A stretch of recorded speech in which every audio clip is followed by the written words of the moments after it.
ಅಮ್ಮ ಈಗ ಒಂದು ಪ್ರಶ್ನೆ ನೇರವಾಗಿ, ನೀವು ಯಾರಿಗಾದ್ರೂ ಪ್ರೂವ್ ಮಾಡಬೇಕು ಅಂತ ಹೇಳಿ ಇಂಡಸ್ಟ್ರಿಗೆ ಬಂದ್ರ, ಅಥವಾ ಸಿನಿಮಾ ಪ್ರೊಡ್ಯೂಸ್ ಮಾಡ್ತಾ ಇರೋದು ನಾನು ಪ್ರೂವ್ ಮಾಡಬೇಕು ಅಂತ ಹೇಳಿ ಯಾರಿಗೋ ಒಬ್ಬರಿಗೆ ಆ ಥರದ್ದು ಏನಾದರೂ ಇದೆಯಾ?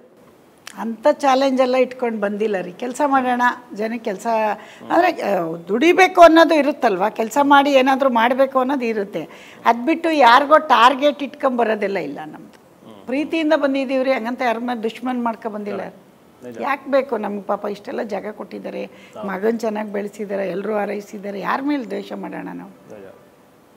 ಇನ್ನೊಂದಮ್ಮ, ಈಗ ನನಗೆ ಗೊತ್ತು, ಯಶು ನನಗೆ ತುಂಬ ಕ್ಲೋಸಾಗಿ ಗೊತ್ತು, ತುಂಬ ವರ್ಷದಿಂದ ನಾವು ಪರಿಚಯ, ಆ್ಯಂಡ್ ನೀವು ನನಗೆ ಗೊತ್ತು, ನಿಮ್ಮ ಮನೇಲಿ ಹೇಗಿದೆ ವಾತಾವರಣ ಅನ್ನೋದು ನನಗೆ ಗೊತ್ತು. ಸೊ ನಂದು ವಿಚಾರ ಅಲ್ಲ. ಬಟ್ ಹೊರಗಡೆ ಹೆಂಗೆ ಟಾಕ್ ಅಂತ ಹೇಳಿದ್ರೆ, ಎಲ್ಲೋ ಯಶ್ ಮತ್ತು ಅವರ ಅಮ್ಮ ಅವರೇ ಜಿದ್ದಿಗೆ ಬಿದ್ದಿದ್ದಾರೆ, ಅದಕ್ಕೆ ನೋಡು ಅವ್ರ ಸಿನಿಮಾ ಬಗ್ಗೆ ಅವ್ರು ಹೇಳಲ್ಲ ಅಥವಾ ಅವ್ರು ಬರಲ್ಲ ಅಂತ ಹೇಳ್ತಾರೆ, ಅಮ್ಮ ಅದಕ್ಕೆ ಹಿಂಗೆ ಮಾತಾಡ್ತಾರೆ ಅನ್ನೋಂಥ ಒಂದಷ್ಟು ಮಾತುಗಳು ಇಂಡಸ್ಟ್ರಿಯಲ್ಲಿ ಹೊರಗಡೆ ಓಡಾಡ್ತಾ ಇದೆ. ಇದು ನಿಮ್ಮ ಕಿವಿಗೂ ಬಿದ್ದಿರ್ಬೋದು. ಬಟ್ ನನಗೆ ಗೊತ್ತು ಏನು ಒಳಗಡೆ ನೋಡಿದ್ದೀನಿ. ಇರಲಿ, ಇವಾಗ ಏನು ಗೊತ್ತಾ, ಯಾರಿಗೋ ಬದುಕಬಾರ್ದು. ನಾವು ಹೆಂಗಿದ್ದೀವಿ ಅನ್ನೋದು ನಮಗೆ ಗೊತ್ತಿದ್ರೆ ಸಾಕು. ಇವಾಗ ಸಮಾಜದಲ್ಲಿ ಬಾಯಿ ಮನುಷ್ಯರಲ್ಲಿ ಯಾರು ಮುಚ್ಚಕ್ಕಾಗಲ್ಲ. ಅವ್ರಿಗೆ ಏನು ಬೇಕು, ಯಾರ ಬಗ್ಗೆ ಮಾತಾಡಿಲ್ಲ, ಎಲ್ಲರ ಬಗ್ಗೆ ಮಾತಾಡ್ತಾರೆ. 60 ಪಿಕ್ಚರ್ ಆದಮೇಲೆ ಅಣ್ಣವ್ರ ಬಗ್ಗೆ ಮಾತಾಡ್ತಿದ್ರಂತೆ. ಅಣ್ಣವ್ರು ಏನು ಮಾಡಿದ್ರು, ಜನನ ಪ್ರೀತಿಯಿಂದ ಸಿನಿಮಾ ಕೊಡ್ತಾ ಹೋದರು. ನಾವು ಬಂದಿದ್ದೀವಿ, ಈಗ ಮಾತಾಡ್ತಾರೆ, ಅದನ್ನು ಕೇಳಬೇಕ್ರಿ. ಇವಾಗ ನಾವು ಬರೀ ನಮ್ಮನ್ನ ಹೊಗಳೋದು ಕೇಳೋದು, ಕೆಟ್ಟದ್ದು ಕೇಳಿಸ್ಕೋಬೇಕು. ಈಗ ನಮ್ಮನ್ನು ಬೈತಾವ್ರೆ ಅಂದರೆ ಬೈಲಿ, ಅವ್ರೇನೋ ಅವ್ರಿಗೆ ಅನಿಸಿರ್ಬೋದು, ಅಮ್ಮ ಯಾಕೆ ಹಿಂಗೆ ಮಾತಾಡ್ತಾವ್ರೆ ಅಂತ ಅವ್ರು ಕೇಳೋದ್ರಲ್ಲಿ ತಪ್ಪೇನಿದೆ? ಯಾಕೆ ಇವರು ಮಗನ್ನ ಈ ಥರ, ಕೆಲವ್ರಿಗೆ ಇಷ್ಟ ಆಗಲ್ಲ. ನಮ್ಮ ರಾಮಗೆ ಇಷ್ಟ ಆಗ್ತಿರ್ಲಿಲ್ಲ, ನಮ್ಮ ಗರುಡ ರಾಮಗೆ.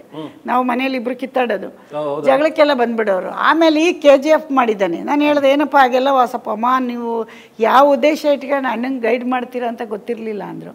ಅದೇ ಥರ ಯಾರಿಗೂ ಇಷ್ಟ ಆಗಲ್ಲ. ಕೆಲವ್ರು ಪ್ಯಾಂಪರ್ ಮಾಡ್ತಾರೆ ಮಕ್ಕಳನ್ನ, ಆದರೆ ಪ್ಯಾಂಪರ್ ಮಾಡಿದವ್ರ ಮಕ್ಕಳು ಎಲ್ಲಿವರೆಗಿದ್ದಾರೆ ಅನ್ನೋದು ಕೌಂಟ್ ಆಗುತ್ತಲ್ಲ. ನಮ್ಮ ಮಗ ಎಲ್ಲಿದ್ದಾನೆ, ಪ್ಯಾಂಪರ್ ಅವ್ರ ಮಕ್ಕಳು ಎಲ್ಲಿದ್ದಾರೆ? ಉತ್ತರನೂ ಅದರೊಳಗೆ ಇದೆಯಲ್ಲ ನಿಮಗೆ. ನೀವೇನು ಅವ್ರು ಆನ್ಸರ್ ಕೇಳಿದ್ದಾರೆ, ಉತ್ತರ ಎಷ್ಟಾಗಿ ಬೆಳೆಯೋಕ್ಕೆ ಹೆಂಗೆ ಮುದ್ದು ಮಾಡ್ಕೊಂಡು ಪ್ಯಾಂಪರ್ ಮಾಡ್ಕೊಂಡು, ನೀನು ನಮ್ಮ ಮನೆಯಲ್ಲಿ ಕೂತ್ಕೋ, ನನ್ನ ಗೃಹಪ್ರವೇಶಕ್ಕೆ ಕೂತ್ಕೋ. ನಂದಿನಿ ಡೆಲಿವರಿ 2 ಡೆಲಿವರಿ ಆಯ್ತಲ್ಲ ಅವಳಿಗೆ, ಗಂಡು ಮಕ್ಕಳು ಡಿಫ್ರೆಂಟ್ ಜಾಸ್ತಿ ಇತ್ತು, ದೂರಕ್ಕೆ ಮಕ್ಕಳಾಗಿದ್ದು ಅವಳಿಗೆ. ಫಸ್ಟ್ ಮಗು ಆದಾಗ ಅವ್ನ ಮನೇಲೇ ಇದ್ದ, ನೀವು ನಂಬಲ್ಲ, ಮನೇಲೇ ಇದ್ದ. ವಾಟರ್ ಟ್ಯಾಂಕ್ ಮನೆ ಅದೇ ಬಾಡಿಗೆ ಮನೆಯಲ್ಲಿ ಮೇಲಿದ್ದ. ನಾನು ನಮ್ಮ ಡ್ರೈವರ್ ಕರ್ಕೊಂಡು 3 ಗಂಟೆಗೆ ಹಾಸ್ಪಿಟ್ಲಿಗೆ ಹೋದೆ. ಅವ್ನ ಮನೇಲೇ ಮೇಲಿದ್ದ. ಅವ್ನು 7 ಗಂಟೆಗೆ ಧ್ವನಿ ಕೊಡೋಕ್ಕೇನೋ ಹೋಗೋಕೆ ಇಳಿದವನೇ. ಇಳಿದ್ಬಿಟ್ಟು ಅಮ್ಮ ಎಲ್ಲಿ, ನಂದಿನಿಯಲ್ಲಿ ಇನ್ನೊಂದು ಮನೇಲಿದ್ದಾರೆ ಅಂತ, ಅದೇ ಹೊಸಕೆರೆಯಲ್ಲಿ ಮನೆಗೆ ಹೋದ್ರ ಅಂತ ಹೇಳ್ಬೇಡ ಅಂತ ಹೇಳಿದ್ದೆ. ಹಾಸ್ಪಿಟ್ಲಿಗೆ 9:05ಕ್ಕೆ ಫೋನ್ ಮಾಡಿದೆ ನಾನು. ಏನಂತ, ಮಗ ನಿಂಗೆ ಅಳಿಯ ಹುಡ್ತಾ ಅಂತ. ಏನಮ್ಮ ನೀನು ಅಂತ ಅವ್ರು ಕೇಳಿದಾಗ ಹೇಳ್ಕೊಟ್ಟು ಬಂದಿದ್ದೆ ಡ್ರೈವರ್ಗೆ. ಮತ್ತೆ 5 ಗಂಟೆಗೆ ಹೋಗಿ ಬಟ್ಟೆ ತೊಗೊಂಡು ಬಂದ್ವಿ. ಡಾಕ್ಟ್ರ್ ಹೇಳಿದ್ರು ಇವತ್ತು ಡೆಲಿವರಿ ಆಗುತ್ತೆ ಅಂತ.